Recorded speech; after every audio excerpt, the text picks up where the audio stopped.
Good evening guys, my name is Ari and today I'm going to show you 5 pretty much must-have add-ons for Wildstar if you're going to play the game effectively.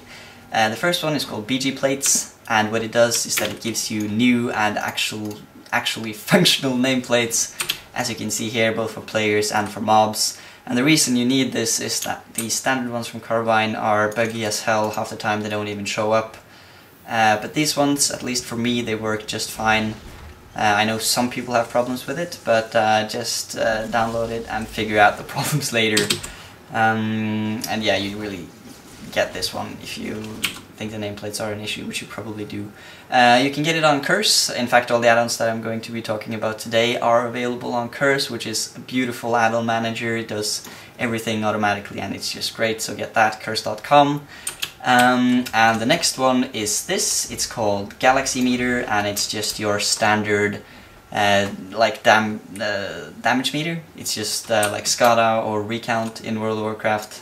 Tracks overall damage done from several different fights. You can track player deaths, just a lot of things, really useful.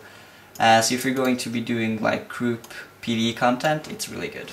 And the next one is also pretty much a must for PvE content like dungeons and such, and it's called Threatmeter. Looks like this, and it just shows the current levels of threat on the mob you're targeting. It doesn't work right now since I'm playing solo.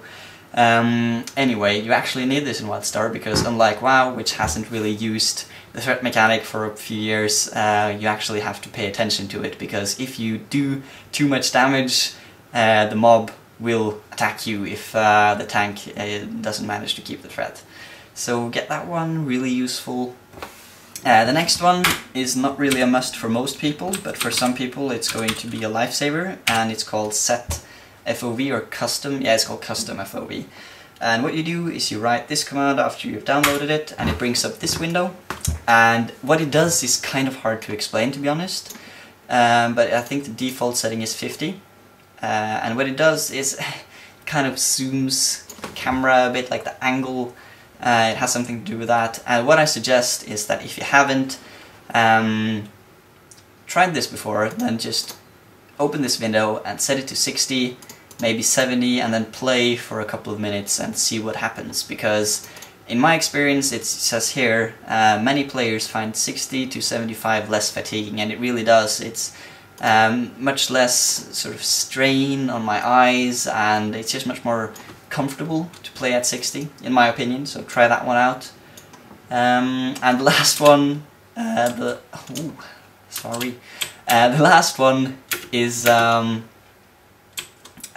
really a must-have add-on at all. What it does is that it gives you this button called Sell Junk. It's called Junkit, and it gives you this one. You can just click and automatically sell all the crap from your inventory. So yeah, all those are available on Curse. If you like this video, give it a thumbs up and subscribe if you want more informational / just random shit about Wildstar and other games, and goodbye!